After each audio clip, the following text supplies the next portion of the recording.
Di sebuah daratan tengah terbentang sebuah pegunungan yang dikenal dengan Pegunungan Senno. Saat senja, cahaya matahari menyinari awan. Pegunungan ini membentang bermil-mil dan sebuah kota yang ramai dibangun di atas gunung tinggi tertentu. Puncak gunung telah dipenuhi oleh orang-orang dan kota-kota yang besar yang memancarkan aura energik serta telah dibangun di atasnya. Ini adalah tanah leluhur klan Yao, di mana kebanyakan orang memiliki nama keluarga yang sama, Yao. Hanya ada beberapa pengecualian untuk ini, seperti murid, hubungan dekat, dan beberapa kerabat jauh. Tidak peduli asal mereka. Untuk dapat hidup di tanah leluhur klan Yao berarti Anda memiliki hubungan yang tak terbantahkan dengan klan Yao. Namun, beberapa hanya akan dianggap sebagai anggota cabang. Klan Yao salah satu dari 8 klan kuno. Nama klan mereka berarti obat, dan mereka bisa dianggap sebagai ahli alkemis terbaik di daratan. Kemanapun kamu pergi di klan, jika anggota klan bukan seorang alkemis, maka orang itu setidaknya tahu satu atau dua hal tentang alkimia dan nilai suatu pil. Di puncak gunung itu terbentang ruang yang sangat besar, sebagian besarnya kosong. Di tengah-tengahnya ada sebuah monumen batu yang menjulang. Monumen itu sederhana dan besar, memancarkan aura keagungan. Ini adalah simbol dari anggota klan Yao, monumen klan. Monumen ini dianggap sangat penting bagi klan Yao. Hanya anggota klan yang paling terkenal yang dapat menulis nama mereka di monumen ini, bersama dengan nama orang tua mereka diukir ke monumen klan. Ini adalah kehormatan tertinggi bagi mereka. Bahkan ada pepatah di antara anggota klan mengatakan, mengukir namamu di monumen klan, kematianmu tidak akan sia-sia. Melihat monumen klan, keempat sisinya menunjuk ke bagian yang terpisah dari klan. Aula leluhur, aula tetua, akademi klan, dan perbendaharaan klan. Tepat di bawah puncak gunung ada cincin bagian dalam tempat para anggota garis keturunan utama berada. Tepat di bawah adalah rumah-rumah anggota klan yang memiliki prestise dan kekuatan besar untuk tinggal di sana. Dari daerah ini muncul banyak semburan aroma obat terkonsentrasi secara sporadis. Di bawah kaki gunung adalah tempat anggota biasa klan. Bangunan-bangunan di sana tidak begitu menarik. Mereka tampak seperti bangunan dan jalan kota lain. Di satu jalan, sekelompok anak berusia sekitar 7 tahun sedang bermain dengan permainan alkimia. Meskipun itu tampak seperti permainan, mereka semua mengucapkan kata-kata tentang formula pil yang sebenarnya, dan tak satu pun dari mereka yang dibuat-buat. Sementara anak-anak bermain dengan penuh semangat, sekelompok pria jangkung berjalan dari jauh. Saat mereka berjalan menuju suara tawa, matahari terbenam menyebabkan bayangan mereka tumbuh lebih lama dan lebih lama. Ah, kamu masih bermain di luar. Pulanglah untuk makan malam. Anak-anak menjadi lebih bahagia dan melemparkan diri mereka ke arah kelompok pria. Ayah, kembali. Ayah, kemarin aku bermain. Ayah, kemarin aku belajar memurnikan pil di sekolah klan. Ketika anak-anak melihat ayah mereka datang ke arah mereka, suara-suara muda mereka jauh menjadi lebih gaduh. Para ayah dengan tertawa mengangkat anak-anak mereka masing-masing ke pundak mereka. Di antara anak-anak itu ada seorang bocah lelaki berusia 5 tahun yang tampak sangat tenang, tetapi tangannya menggenggam erat tangan ayahnya. Kehangatan dari tangan ayahnya memberinya perasaan bahagia. yang sederhana. Apa yang terjadi, Chen Er? Apakah kamu nakal lagi dan membuat ibumu marah? Anak itu menundukkan kepalanya. Ibu marah. Dia bilang, dia tidak akan mengakui saya lagi. Ayah, Anda akan memujuk ibu kan? Haha, tentu saja. Ayo pergi. Kita akan bersama-sama memujuk ibumu, membuatkan kita makanan yang enak. Yao Huo tertawa melirik anaknya dan menempatkannya di atas bahunya. Yao Huo, anakmu berulah lagi? Seorang lelaki datang berjalan dengan seorang anak yang agak gemuk di bahunya, yang juga berusia sekitar 5 tahun. Ayah, Yao Chen menggunakan vas bunga favorit bibi sebagai tungku pil. Anak gebuk itu melaporkan dengan keras. Batuk, dengan batuk-batuk. Chen Er, itu bukan vas bunga celadon, bukan? Yao Huo bertanya dengan batuk, alisnya berkedut. Yao Chen menundukkan kepalanya, tangannya menelusuri kepala ayahnya dengan gelisah. Ibu benar-benar tidak akan mengakui aku lagi. Dia benar-benar tidak akan pernah membuatkan aku kaki ayam untuk makan malam. Ah, jadi itu benar. Maka semua sudah berakhir. Pak Tua Huo, bukankah itu adalah hadiah pertama yang kamu berikan kepada istrimu?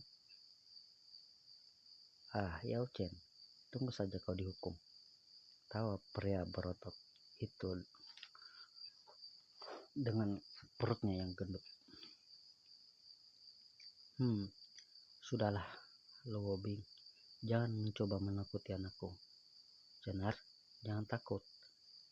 Dengan aku sebagai ayahmu, aku pasti akan memastikan ibumu membuatkan kaki ayam untuk memakan. Hehe. Anak gendut itu dengan lantang bertanya, Ayah, apa itu kaki ayam? Makanan yang buruk. Pulanglah dan makan roti daging. Oh iya, roti daging. Pasti yang paling enak. Si gendut itu menganggukkan kepalanya seolah-olah dia mengerti sesuatu. Yao Huo menatap Luo Bing dengan pandangannya membenci. Luo Tua, lebih baik kamu mencari anak yang berbeda. Yang ini masih sangat muda, tapi Anda sudah rela membiarkannya melakukan apa saja. Luo Bing membalas menatapnya. Kamu tidak mengerti apa-apa. Itu terserah aku. Semua ayo pulang. Yao Huo tertawa berkata, kita pergi sekarang. Yao Huo dan Luo Bing jelas adalah pemimpin kelompok-kelompok ini. Begitu mereka memberitahu semua orang bahwa mereka akan pergi, semua orang tertawa, menjemput anak-anak mereka dan mulai berjalan pulang. Kedua anaknya sebenarnya tetangga, jadi mereka mulai berjalan pulang di sepanjang rute yang sama. Nama si gemuk adalah Luo Su, dan dia terus mengobrol di sepanjang jalan, entah tentang kesedihan Yao Chen saat ini atau mengatakan hal-hal buruk tentang kakaknya, Luo San. Tetapi setiap kali si gendut akan berbicara dengan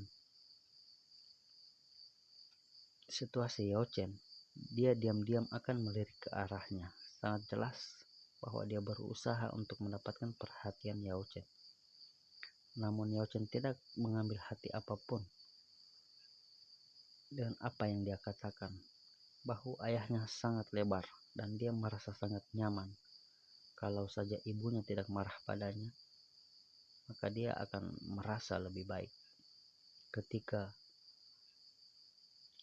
ayah dan anak akhirnya tiba di rumah, Yao Chen melompat turun dari pundak ayahnya dan berkata, Bu, ayah sudah pulang. Sosok cantik keluar dari rumah dengan ekspresi mulut terbuka dan terkejut. Namun ketika dia melihat Yao Chen yang cemas, bibirnya sedikit melengkung ke atas. dengan senyum. Dia dengan cepat mengubah ekspresinya dan memasang wajah marah yang palsu. Kamu akhirnya pulang. Yao Huo mengedipkan mata ke arah Yao Chen. Hehe, aku agak lapar. Apakah ada kaki ayam untuk makan malam? Kaki ayam yang dimasak oleh istri tercinta Yao Qing adalah yang paling lezat di seluruh dunia ini. Bukankah begitu, Jenner?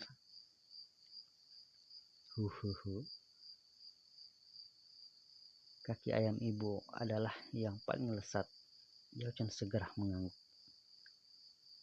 Satu penipu tua dan yang satunya lagi penipu muda. Siapa istri tercinta Anda? Ya, tentu saja kamu. Yao Huo dengan polos mengelipkan matanya saat tangannya dengan penuh kasih sayang memegang Yao Qing yang masih berpura-pura marah. Ayah, aku lapar. Yao Chen tidak tahan untuk menonton ini lagi. Perutnya setuju dengannya dengan mengeluarkan suara gemuruh. Lupakan, ayo makan. Yao Qing tertawa. Amarahnya berubah menjadi senyum ketika dia berbalik dan membawa dua ayah itu ke dapur. Meja makan diisi dengan piring yang ditutupi mangkuk. Segera setelah mangkuk diangkat, bau yang luar biasa kuat keluar dan menyerang hidung mereka. Oh, ibu adalah yang terbaik. Yao Chen tampak sangat senang. Dia merasa seperti bisa terbang. Katakan bahwa ibu adalah yang paling cantik. Wanita semua suka mendengar pembicaraan semacam ini. Yao Huo tertawa kepada putranya. Ibu adalah yang paling cantik dan yang paling indah. Yao Chen belajar dengan sangat cepat. Kamu tidak takut mengajari anakmu hal-hal buruk? Jika tidak mengajarinya beberapa hal yang buruk sekarang, di masa depan, bagaimana dia akan menipu seorang wanita cantik untuk dibawa ke rumah? Putra Yao Qing saya benar-benar perlu menggunakan trik. Kamu pikir dia siapa? Kamu? Haha, itu benar. Tunggu sebentar. Mengapa kata-kata ini tampak agak aneh? Pada awalnya, aku juga menyukai tipuanmu. Bu, bagaimana ayah menipu Anda? Yao Chen mengedipkan matanya, mengambil kesempatan untuk memasukkan beberapa kata ke dalam percakapan ini. Dia masih sangat muda dan sangat khawatir ibunya akan berhenti mengakuinya. Kamu benar-benar ingin tahu? Tunggu ketika kamu lebih tua, dan kemudian aku akan memberitahumu. Tunggu ketika kamu lebih tua, dan kemudian aku akan memberitahumu. Aku sudah dewasa. Aku sudah belajar skill dasar pengendalian api. Yao Chen tidak puas dengan hanya mengatakannya dengan keras. Dia melompat dari kursinya dan di depan ibu dan ayahnya dia mulai menunjukkan trik kultivasinya. Namun trik yang dibentuknya sangat tidak baik dan penampilannya menyebabkan kedua orang tuanya mengeluarkan suara tawa. Tepat setelah makan malam, Yao Qing memaafkan Yao Chen yang berperilaku nakal, yang menggunakan vas bunga sebagai kuali obat. Bersama-sama mereka berjalan menuju ke puncak gunung. Angin sepoi-sepoi terasa menyenangkan saat berhembus melalui udara sore hari.